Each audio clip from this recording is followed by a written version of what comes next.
Before the damage assessment story broke, the main story was the ceasefire and the president's frustration at both sides getting in their final shots. Iran's strike hit the city of Beersheba with casualties. More on that from CNN's Jeremy Diamond. The final countdown to a ceasefire is often the deadliest. It certainly was in Israel's southern city of Beersheba, as the last volleys of Iranian missiles came raining down. What's left is this picture of utterly avoidable tragedy.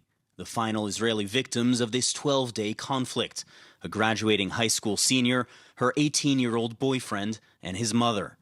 One more victim has yet to be identified. An even deadlier picture emerges in Iran, where a punishing wave of Israeli airstrikes killed 107 people in the conflict's final hours, according to the Iranian health ministry. In the last hour before that ceasefire went into effect, an Iranian ballistic missile slammed directly into this residential building, killing 4 people. And now, as you can see, the cleanup crews behind me are clearing the debris. The hope is that it will be the last time they'll have to do that.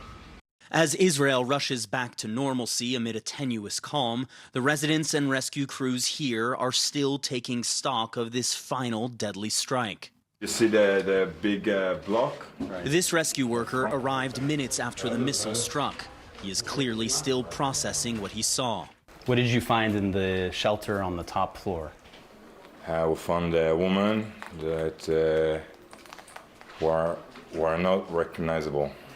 You could not tell if it's a woman or a man or anything. Paramedics said at least 3 of the victims were on the top floor, which took a direct hit, where no bomb shelter could save them. This is where you were when it hit. Yeah. And this is but in the neighboring building, do you think about what if you didn't have that safety room? I wouldn't be here today. Zaor and his wife only just moved to Israel 9 months ago.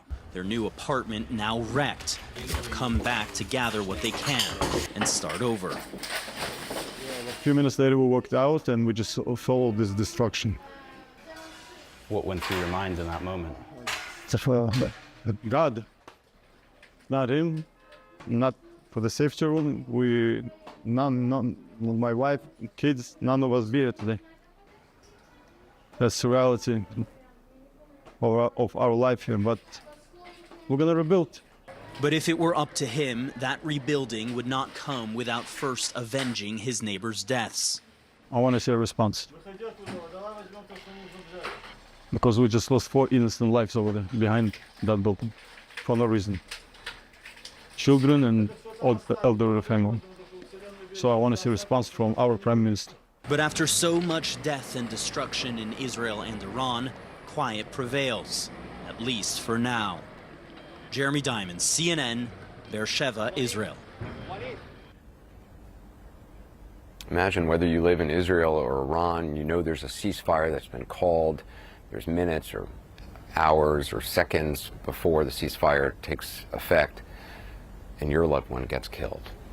Democratic lawmakers are slamming the decision to abruptly cancel a pair of classified briefings set to take place on Capitol Hill today. Senate Minority Leader Chuck Schumer went one step further tonight, suggesting they were canceled in light of that early intelligence assessment that the U.S. did not actually destroy or obliterate Iran's nuclear capabilities. If the press reporting about the impact of last weekend's strikes in Iran is true, and I cannot confirm them, then that might be the reason why the administration postponed our classified briefing today at the very last minute and deprived senators of their right to know what's happening. So I ask again, what is the administration hiding? It's time for answers. Well, my next guest would have been in one of those classified briefings had they gone forward. Senator Mark Kelly of Arizona joins me now. He serves on the Senate Intelligence and Armed Services Committees in addition to flying missions as a naval aviator during the Gulf War. Senator, appreciate you being with us. First of all, I'm wondering what your reaction is to this reporting about this early intelligence assessment. And again, it's just one intelligence assessment from the DIA. Well, Anderson, thank you for having me on. You know, when this strike was authorized and then conducted, we weren't told about it ahead of time. And the president, the White House didn't come to Congress to get authorization for this. And I think that was a big mistake. You know, usually traditionally, at least the war I fought in, the first Gulf War, there was a discussion with Congress. There was a clear goal and a plan. And where these pilots did a very good job getting halfway across the planet, hitting a target. There were 125 aircraft involved. The United States Navy was involved as well. It was a joint operation. But the outcome is always somewhat unpredictable. And when the president immediately said that these targets were obliterated, the Secretary of Defense said that the next day, I think the American people should, understand that, there's a lot of very questionable assumptions that are going into that with not a lot of real analysis. I didn't expect that this attack could be as successful as they were trying to sell it. And now they don't have a plan going forward. And our troops in the Middle East are at further risk. I think Americans in general are as well. There's a ceasefire right now. I think that's a positive thing. But the report from the Defense Intelligence Agency, gives you an indication that the president and his Secretary of Defense is, not actually looking at real information and analysis. And I think it's fair to say that is somewhat reckless. We should point out on Sunday, the chairman of the Joint Chiefs said very plainly, this is too soon to really give a full assessment of what occurred, and that will come with time. That's a sensible and factual answer. It seems like members of the top leadership are now trying to kind of, because the president used that term, completely obliterated, they're echoing that term and trying to kind of fit everything into that under that phrase, when the reality may be different, and it's understandable that it may be different because all the information wasn't in.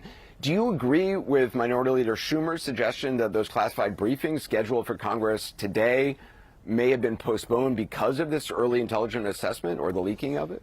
I think that's possible. I think they're also just trying to avoid being transparent and accountability. And that has been a pattern with this administration, from January. They, don't want to work with Congress, especially across the aisle with Democrats in Congress. This stuff is, we could have more lasting solutions to problems if we're willing to collaborate. That's true in the Senate. We try to do that, Democrats and Republicans working together. We've had a tough time working with this administration, especially on these kind of issues. And as you point out, the people around him are just going to echo what he says, and jumping to conclusions like he did the other day is not what any of us should expect in a commander-in-chief. It's interesting to me that the administration, whether it's the spokesperson, the president, are trying to imply any questioning or any desire to actually know what the results of the bombings were and what are the next steps is somehow a criticism of the very pilots and all the Navy and Air Force personnel and others who were involved in this operation, which is just completely not the case. It is not. We have the best pilots in the world: Air Force, Navy, Marine Corps pilots, fighter pilots, bomber pilots. It's remarkable what these guys did, right? 7 B-22s, multiple tanking, along the way, having to tank multiple times and get gas, fly all the way into Iran undetected, release 14 30,000-pound bombs, make it all the way home safely. It's a remarkable accomplishment. But from my experience, Anderson, it's hard to destroy, basically any target. When the targets are buried deep underground, it is very difficult to do. And then the assessment of what the damage is, it's going to take some time. There's a DIA report. It's an initial assessment. I will say this about it. It does not say that the target was obliterated like the president or the SecDef said.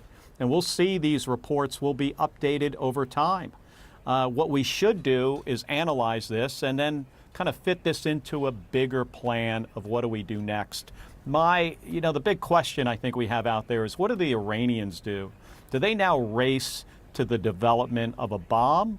Or maybe, they were willing to come back in and talk to us, and we could get back to something like the agreement we had in 2018. the Iran agreement Yeah. on them enriching nuclear fuel for a weapon. And, that was working. And this president chucked it out the window.